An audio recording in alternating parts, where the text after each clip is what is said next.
Dear students, this is Praveen Kumar Agarwal from Management Department. Welcomes you in my today's lecture of Marketing Management. In today's lecture, we will discuss upon the topic brand repositioning. जैसे कि previous lecture में हमने brand positioning के regarding proper discussion किया था, अब हम discuss करेंगे कि ब्रांड रीपोजिशनिंग का क्या कॉन्सेप्ट होता है. Whenever we are talking about the product, then it do undergo repositioning as though they go along their life cycle. जब प्रोडक्ट मार्केट में इंट्रोड्यूस किया जाता है तो उसके रिगार्डिंग एक पोजीशनिंग को फोकस किया जाता है. जैसे जैसे उसकी लाइफ साइकिल आगे बढ़ती चली जाती है, उसके साथ साथ रीपोजिशनिंग को आपको फोकस करना ही होता है. क्योंकि कुछ केसेस ऐसे होते हैं जहां जो प्रोडक्ट्स है जो रीपोजिशनिंग के बाद अच्छी परफॉर्मेंस देनी शुरू कर देते हैं. यानी जब उनकी पोजीशनिंग की गई होती है उस समय उनकी परफॉर्मेंस बेटर नहीं होती है, लेकिन जब उनके रीजन्स को आइडेंटिफाई करने के बाद और फिर उनको रीपोजिशन किया जाता है तो रीपोजिशनिंग के बाद उनकी परफॉर्मेंस पहले के मुकाबले बेटर हो जाती है. इसी वजह से रीपोजिशनिंग को कई कंपनी के द्वारा फोकस किया गया है और उसके बेसिस पर उन्होंने प्रोडक्ट की परफॉर्मेंस को बेटर भी किया है. पर्पस क्या होता है ब्रांड रीपोजिशनिंग का? This is done mainly to enlarge the reach of the product offer and to increase the sale of the product by appealing to a wider target market. The product is provided with some new features or it is associated with some new users and is repositioned for existing as well as new target segments. यानी कि main purpose क्या होता है repositioning का? यानी कि जब आपको प्रोडक्ट की अप्रोच को लार्ज लेवल पर फॉलो करना होता है. पहले आप एक स्मॉल लेवल पर प्रोडक्ट की अप्रोच को फोकस कर रहे थे, अब आप उस अप्रोच को एनलार्ज करना चाहते हो, प्रोडक्ट ऑफर को एनलार्ज करना चाहते हो, उसकी अप्रोच को एनलार्ज करना चाहते हो और उसके बेसिस पर प्रोडक्ट की सेल को इंक्रीज करना चाहते हो और इसके लिए आप वाइडर टारगेट मार्केट में अपील करना चाहते हो. क्योंकि जब तक आपकी अपील वाइडर टारगेट मार्केट में नहीं होगी तब तक आप अपने प्रोडक्ट की सेल को इंक्रीज नहीं कर सकते हो. तो वाइडर टारगेट मार्केट में अपील करना चाहते हो तब आप रीपोजिशनिंग को फोकस करते हो. और रीपोजिशनिंग आप करते क्या हो? प्रोडक्ट को नए फीचर के साथ में इंट्रोड्यूस किया जाता है और उसकी रीपोजिशनिंग उस नए पर्टिकुलर फीचर के साथ में फॉलो की जाती है. या फिर अगर आप अपने प्रोडक्ट के फीचर में कोई चेंज नहीं करते हो तो उसको किसी ना किसी एक नए यूज के साथ में एसोसिएट कर देते हो. क्योंकि यूजेस बढ़ाओगे तो ऑटोमेटिकली प्रोडक्ट की डिमांड बढ़ेगी. तो अपने प्रोडक्ट की रीपोजिशनिंग के रेफरेंस में एक नया यूज आप सर्च करते हो और उसको रीपोजिशनिंग के टाइम पर एसोसिएट कर देते हो और इस रीपोजिशनिंग को आप एग्जिस्टिंग कंज्यूमर के साथ में जो आपके नए टारगेट सेगमेंट्स हैं उनमें भी फोकस करते हो. तो रीपोजिशनिंग जो है वो आपके एग्जिस्टिंग कस्टमर्स तक अवेलेबल नहीं रहती है, बल्कि इसकी अप्रोच न्यू टारगेट सेगमेंट्स तक भी जाती है और उसके बेसिस पर आप अपनी प्रोडक्ट की सेल को इंक्रीज करने के लिए एफर्ट्स करते हो. एग्जिस्टिंग कस्टमर्स को भी इंक्रीज करना चाहते हो, उनके बीच में भी अपनी फैंटेसी को मेंटेन करना चाहते हो और उसके साथ साथ नए कस्टमर्स, नए टारगेट सेगमेंट्स में कस्टमर्स को भी ऐड करने के पॉइंट ऑफ व्यू से रीपोजिशनिंग को फोकस किया जाता है. तो यहाँ हम एक प्रॉपर डेफिनेशन प्रोवाइड कर सकते हैं इसके रेफरेंस में. Brand repositioning is when a company changes a brand's status in the marketplace. This typically includes changes to the marketing mix such as product, place, price and promotion. Repositioning is done to keep up with consumer wants and needs. क्योंकि market में क्या हो रहे हैं, लगातार changes हो रहे हैं और उन चेंजेस को ध्यान में रखते हुए कंपनी क्या करती है, अपने मार्केट प्लेस में ब्रांड के स्टेटस को चेंज करती है ब्रांड रीपोजिशनिंग में. तो इसका मतलब जब कंपनी अपने टारगेटेड ग्रुप ऑफ कंज्यूमर्स के बीच में ब्रांड के स्टेटस में चेंज करती है तो हम इस कॉन्सेप्ट को ब्रांड रीपोजिशनिंग का नाम देते हैं. इसमें हम किसे इंक्लूड करते हैं? कंपनी का जो मार्केटिंग मिक्स है उसमें चेंजेस किया जाएगा. ऑब्वियसली जो मार्केटिंग मिक्स है उसी को तो चेंज किया जा सकता है. जैसे कंपनी अपने प्रोडक्ट में चेंज कर सकती है, अपने प्लेस में चेंज कर सकती है, प्राइस में चेंज कर सकती है, प्रमोशन स्ट्रेटजी में चेंज कर सकती है और इन चेंजेस के बेसिस पर ब्रांड को रीपोजिशनिंग प्रोवाइड कर सकती है. मेन पर्पस क्या होता है रीपोजिशनिंग का? जो कंज्यूमर्स की वांट्स एंड नीड्स हैं उनको अप टू डेट वे में फुलफिल करना. तो अप टू डेट वे में कंज्यूमर्स की नीड्स एंड वांट्स को फुलफिल करने के लिए प्रोडक्ट को रीपोजिशन किया जाता है. इसको हम कुछ एग्जाम्पल्स के हेल्प से प्रॉपर्ली समझ सकते हैं. The very first example is in reference of the Milkmaid. Milkmaid इसे अर्ली 60s में लॉन्च किया गया था. तो जब इसको अर्ली 60s में सबसे पहले लॉन्च किया गया था तो इसको टी और कॉफ़ी में मिल्क की रिक्वायरमेंट थी तो इसके सब्स्टिट्यूट के तौर पर पोजीशनिंग प्रोवाइड की गई थी कि भाई अगर आपको टी और कॉफ़ी में मिल्क की रिक्वायरमेंट है और मिल्क की अवेलेबिलिटी नहीं है तो उसके सब्स्टिट्यूट के तौर पर आप मिल्क मेड के मिल्क पाउडर का यूज़ कर सकते हो। इस तरह से पोजीशनिंग ध्यान में रखते हुए इस प्रोडक्ट को पोजीशनिंग प्रोवाइड की गई थी। 1980s में जब कंपनी की जो सेल्स है तो वो क्या थी है ना, वो डाउन होनी शुरू हो गई थी है ना। शुरू में तो सेल अच्छी थी लेकिन उसके बाद कंपनी की सेल डाउन होनी स्टार्ट हो गई। जब डाउन होनी स्टार्ट हुई तो कंपनी ने इस सिचुएशन को डिटेल में स्टडी करा कि भाई रीजंस क्या हैं कि जो सेल है वो एक लेवल तक नहीं बढ़ पा रही है, डाउन हो रही है बल्कि सेल है ना। और फिर जब उन्होंने रीजन को स्टडी किया तो उन्होंने ये पाया कि भाई हमें इसे अब रिपोजिशन करना चाहिए as a product for all uses involving milk. केवल टी और कॉफ़ी तक ही इसका यूज सीमित नहीं होना चाहिए बल्कि जहां जहां मिल्क की रिक्वायरमेंट है वहां वहां इसे यूज किया जा सकता है। इस तरीके से इस प्रोडक्ट को या इस ब्रांड को रिपोजिशनिंग प्रोवाइड की जानी चाहिए और इस बेसिस पर कंपनी ने रिपोजिशन किया इसको और एक सेल्स इसकी लगातार इंक्रीज होती चली गई।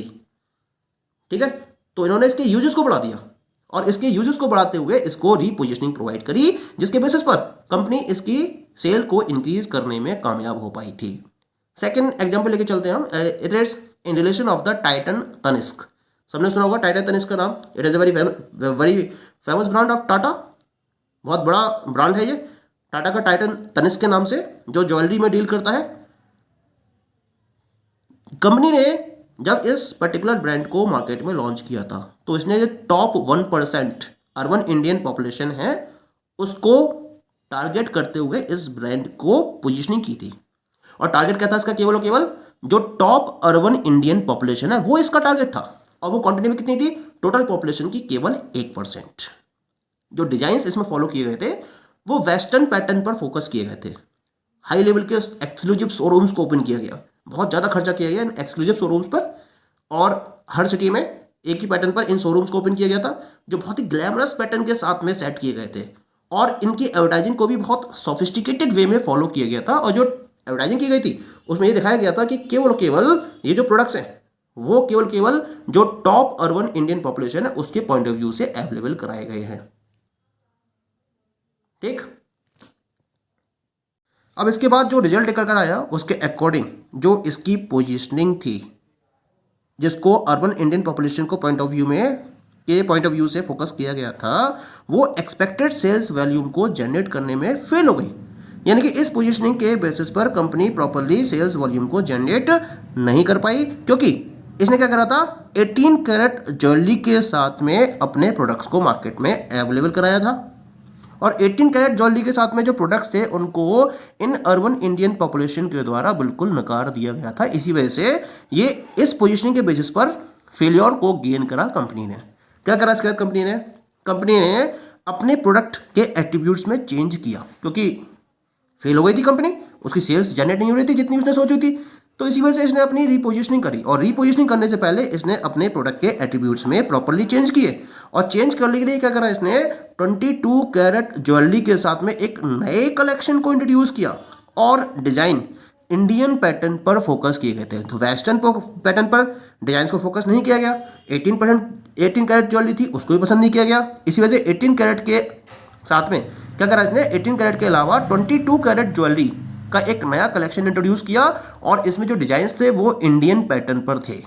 अब जब ये इस पर्टिकुलर नई स्ट्रेटजी या एक नई रिपोजिशनिंग को इसने जब फोकस किया तो इस रिपोजिशनिंग के बाद जो कंपनी के ज्वेलरी का बिजनेस है वो टोटल ज्वेलरी मार्केट के 5% के इक्वल हो गया। यानी कि ऑल ओवर इंडिया में जो ज्वेलरी का कंप्लीट टोटल मार्केट है उसकी 5% कंट्रीब्यूशन किसका हो गया? टाइटन तनिष्क का हो गया इस नई रिपोजिशनिंग के बाद। जबकि उसका टारगेट क्या था? अर्बन इंडियन पॉपुलेशन जो 1% के करीब है उसको टारगेट करना, लेकिन इसने अपनी सेल को टोटल ज्वेलरी मार्केट के 5% तक पहुंचा दिया अपनी नई रिपोजिशनिंग के बाद। Now we will discuss about the reasons for brand repositioning. यानी कि अगर कंपनी को अपने ब्रांड को रिपोजिशन करना पड़ता है तो उसके पीछे क्या क्या रीजंस रहते हैं, तो हम उन पर्टिकुलर रीजंस को अब डिस्कस करेंगे। The very first reason is not to beat of competition. यानी कि जब मार्केट में कंपटीशन को प्रॉपरली फाइट करने की पोजीशन में नहीं होती है कंपनी, जो पोजीशनिंग स्ट्रेटजी कंपनी फोकस कर रही है, अगर उस एग्जिस्टिंग पोजीशनिंग स्ट्रेटजी के बेसिस पर कंपनी कंपटीशन को फाइट करने में नाकामयाब हो पाती है या अनसक्सेसफुल हो पाती है, तो उस केस में वो अपनी पोजीशनिंग को चेंज करती है और रीपोजिशनिंग के साथ में ब्रांड को इंट्रोड्यूस करती है, जिससे कि वो कंपटीशन को प्रॉपर्ली फाइट कर सके। क्योंकि उसके लिए उसको अपने प्रोडक्ट के फीचर में चेंज करना होता है, उसके यूजेस को इंक्रीज करना पड़ता है या वैरायटी उसको अवेलेबल करानी होती है प्रोडक्ट के रेफरेंस में। और तब क्या करती है कंपनी, रीपोजिशनिंग स्ट्रेटजी को फोकस करते हुए कंपटीशन को फाइट करना चाहती है। ये हो गया पहला रीजन। सेकंड रीजन क्या होता है इसके नीचे, sales increasing but at a slow pace. Company ने जिस पोजिशनिंग स्ट्रेटजी को फोकस किया उसके बेसिस पर कंपनी की जो सेल्स है वो इंक्रीज तो हो रही है, लेकिन ये बहुत स्लो रेट से इंक्रीज हो रही है। जो कंपनी की एक्सपेक्टेशंस थी उन एक्सपेक्टेशंस के पॉइंट ऑफ व्यू से वो सेल्स इंक्रीज नहीं हो रही हैं, और उन पर्टिकुलर एक्सपेक्टेशन के अकॉर्डिंग सेल्स इंक्रीज ना होने की वजह से कंपनी को अपने ब्रांड को रीपोजिशनिंग प्रोवाइड करनी होती है। Clear? Next one is the create clarity and alignment. Clarity को क्रिएट करना है उसको, और उसको प्रोडक्ट को अलाइन करना है किसके साथ में, कंज्यूमर्स की नीड के साथ में। तो कंज्यूमर्स की नीड्स, जो चेंजिंग नीड्स है कंज्यूमर्स की, जो चेंजिंग वांट्स हैं, उनके साथ में अगर ब्रांड को अलाइन करना है और क्लैरिटी को क्रिएट करना है उसे, तो भी रीपोजिशनिंग करनी पड़ेगी। क्योंकि जो पोजिशनिंग उसने फोकस करी है अगर वो क्लियर वे में फॉलो नहीं हो पा रही है, कंज्यूमर उस पोजीशन को नहीं समझ पा रहे हैं और प्रॉपर्ली अपनी नीड के साथ में उसको अलाइन नहीं कर पा रहे हैं, तो भी उसको क्या करना पड़ता है, अपनी पोजीशनिंग स्ट्रेटजी को चेंज करना पड़ेगा। क्योंकि यहां पर कमी किस में है, यहां कमी है कंपनी की पोजीशनिंग स्ट्रेटजी में, और कंपनी को उस पोजीशनिंग स्ट्रेटजी को चेक करते हुए, उसको इवैल्यूएट करते हुए एक नई पोजीशनिंग स्ट्रेटजी को फॉलो करना पड़ता है और प्रोडक्ट को रीपोजिशन करना पड़ता है। The next one is the increase value of company. Company की वैल्यू को इंक्रीज करना है, यानी जो एग्जिस्टिंग पोजीशनिंग है वो पोजीशनिंग कंपनी की वैल्यू को इंक्रीज करने के लिए सफिशिएंट नहीं है, और कंपनी अगर अपनी वैल्यू को इंक्रीज करना चाहती है तो क्या करती है, वो अपनी ब्रांड को रीपोजिशन करती है।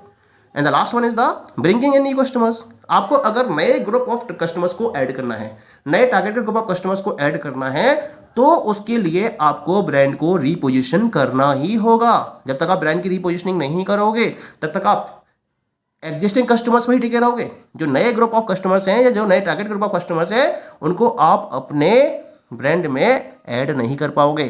तो नए कस्टमर्स को ब्रिंग करने के लिए, उनको ऐड करने के लिए भी ब्रांड को रीपोजिशन किया जाता है। Okay, so these all are the reasons for brand repositioning. Thank you.